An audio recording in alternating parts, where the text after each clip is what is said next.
안녕하십니까? 지금 미국은 시간의 오윤아입니다. 오늘은 한반도의 안보와 관련하여 여러분들이 주목하셔야 될 사건이 있어서 말씀드리고자 합니다. 지난 12월 2일 러시아와 중국을 잇는 대규모 천연가스관이 개통되었습니다. 이 천연가스관의 이름은 시베리아의 힘으로 길이는 약 3,000km에 달하며 앞으로 30년간 러시아산 천연가스를 중국에 공급하는 핵심 통로가 될 예정입니다. 중국은 이에 대한 대가로 약 472조 원을 러시아에 지급한다고 합니다. 2024년 완공 예정인 이 가스관은 러시아 동부 시베리아 지역의 가스전에서 천연가스를 생산해 중국의 길림성을 거쳐 중국 최대 곡창지대인 랴오닝 지방을 지나 상하이까지 전달되게 됩니다. 이것이 완공되면 중국은 이 가스관을 이용해 연간 380억 세제곱미터의 천연가스를 들여가게 됩니다. 그렇게 되면 중국은 독일에 이어 러시아의 두 번째 가스 구매국이 된다고 합니다. 그동안 러시아산 천연가스의 주요 구매처는 유럽이었습니다. 1950년대부터 국영 에너지 기업인 가즈프롬을 통해 서유럽과 동유럽 국가들의 천연가스를 팔아왔습니다. 그런데 러시아는 지난 2014년 우크라이나 크림반도를 강제 병합한 이래 미국과 유럽 등 서방 국가들의 금융 제재로 경제적 어려움을 겪어왔었는데요. 이 때문에 이번에 중국의 천연가스관을 연결하게 된 것은 러시아로서는 유럽 외에 새로운 시장을 개척했다는 점에서 매우 의미가 큽니다.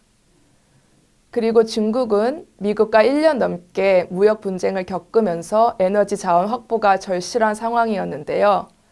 미국과의 마찰로 중국이 제일 두려워한 것은 미국이 호르무즈 해협이나 남중국해의 해로를 차단해 중국으로 유입되는 에너지 공급이 중단되는 것입니다.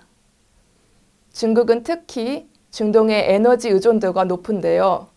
이 중동에서 들어오는 에너지가 차단되면 중국의 산업과 경제는 매우 어려워지게 될 것입니다. 때문에 이번 천연가스관 건설은 중국과 러시아의 여러 정치적, 경제적 이해관계가 맞아떨어졌다는 분석이 있습니다. 러시아와 중국은 최근 다른 분야에서도 협력을 늘려가고 있습니다.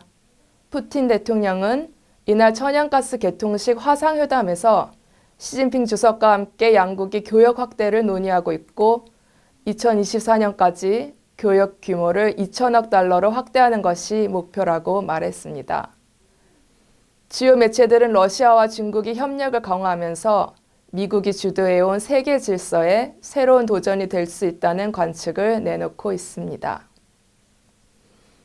특별히 최근 중국과 러시아의 첨단 산업 분야에서의 협력이 주목되고 있습니다. 중국의 차세대 이동통신 분야의 대표 기업인 화웨이는 지난 6월 러시아 최대 통신사인 모바일 텔레시스템즈와 계약을 맺고 러시아 전역의 5G 이동통신 네트워크를 구축하기로 했습니다. 최근 화웨이는 러시아 대학 및 연구소와 합작하여 인공지능, AI 분야는 물론 데이터 프로세싱, 클라우드 네트워킹 등 다양한 첨단 분야에서 공동 연구를 진행하고 있습니다. 러시아는 수학, 물리학 등 기초과학 분야에서 세계 최고 수준의 경쟁력을 보유하고 있는데요. 화웨이를 비롯한 중국 기업과 러시아 연구기관의 결합은 중국 기업에게 미국의 기술 패권에 도전할 수 있는 발판을 마련해 줄 것이라고 전문가들은 보고 있습니다. 화웨이는 미국의 경제 제재로 인해 실리콘밸리와 미국 대학들에 대한 접근이 차단되었는데요. 이런 화웨이에게 러시아는 매우 매력적일 것입니다.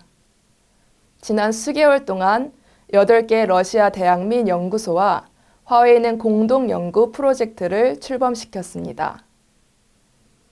특히 화웨이가 러시아에서 기대하고 있는 것은 인공지능 AI 분야입니다.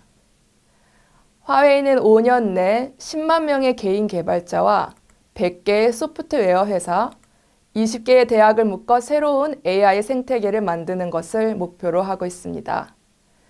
화웨이는 러시아의 AI 관련 인재를 높은 연봉을 주고 모셔오고 있다고 하는데요.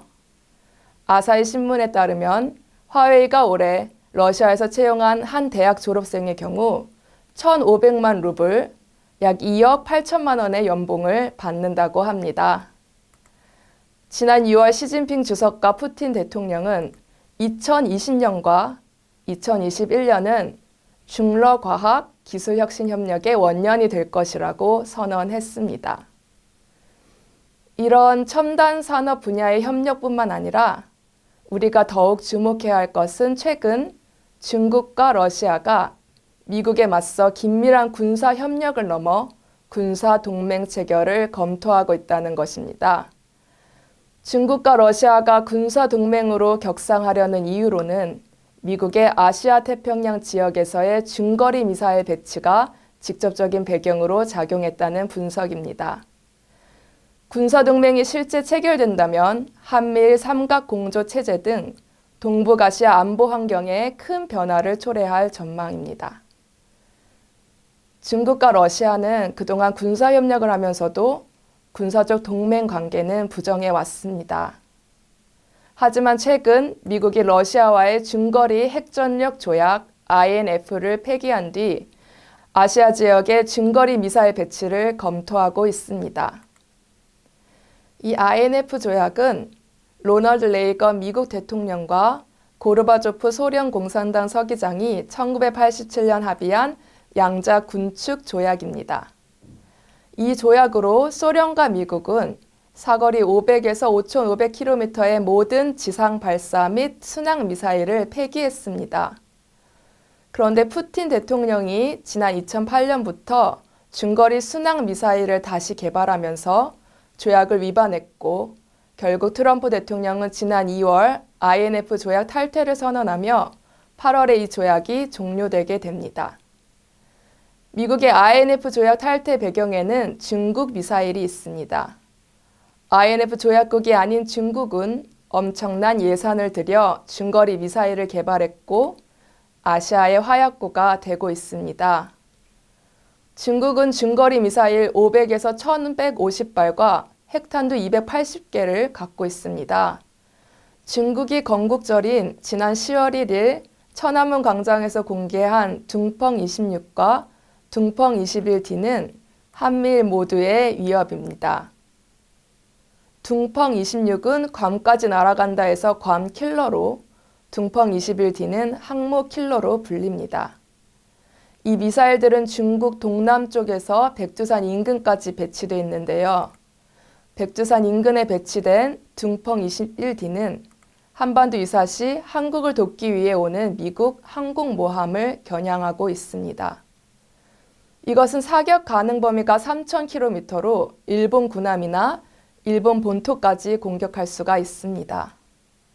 중국은 이런 중거리 미사일로 한국과 일본의 생명줄인 이어도에서 필리핀까지의 해상 수송로를 2025년까지 장악하는 게 목표입니다. 중국이 설정한 제1도련선 일본 남단에서 오키나와 그리고 필리핀을 잇는 선의 안쪽으로 들어오는 미국 항공모함을 핵탄두 미사일로 파괴한다는 것입니다. 중국의 이 목표가 실현되면 한국과 일본의 무역과 에너지 수송은 중국 영향권에 들어가게 됩니다. 동남아, 인도, 중동, 아프리카, 유럽의 수출입 물동량과 석유가 이 해상 수송로를 통과하기 때문입니다. 이 경우 미국이 동아시아를 잃게 될 수도 있는 것입니다. 그래서 미국은 핵 억지 전략으로서 아시아에 중거리 미사일 배치를 하려는 것이고 이것은 중국과 러시아 양국 모두의 직접적인 군사 위협으로 인식되면서 양국이 군사 협력의 수준을 군사 동맹으로 격상시킬 필요성에 공감하고 있는 상황이 되는 것입니다. 이처럼 한반도를 둘러싼 안보 상황이 급박하게 돌아가고 있는 가운데 오늘 4일과 5일에 중국 왕이 외교부장이 한국을 방문한다고 합니다. 그는 한국 정부에 미국의 중거리 미사일을 배치해서는 안 된다는 경고 메시지를 전할 방침인 것으로 알려졌습니다. 왕이 외교부장은 이번에 문재인 대통령과 강경화 외교장관을 만나 시진핑 주석의 방한 계획을 논의하는 동시에 미중 분쟁 사안인 중거리 미사일, 사드, 화웨이 문제를 꺼낼 것으로 보입니다. 그는 한중 관계 개선을 강조하면서도 한국이 미중 사이에서 중국 편에 서달라는 메시지를 던질 것으로 예상됩니다. 이제 한국은 미국과 중국 가운데 어느 편에 설 것인지 선택해야 될 때가 온 것입니다. 더 이상 안보는 미국, 경제는 중국을 외치며 애매한 회색지대에 있을 수 없는 상황이 되어가고 있는 것입니다. 더욱 상황이 악화되기 전에 한국 정부는 어느 한쪽을 선택해 급변하는 국제 정세 속에서 대안을 마련해야 할 것입니다. 이 한반도가 미중 간 마찰의 화약고가 되어 제2의 6.25 전쟁과 같은 비극이 다시 일어나지 않기를 간절히 바랍니다. 지금까지 시청해주신 여러분, 감사합니다.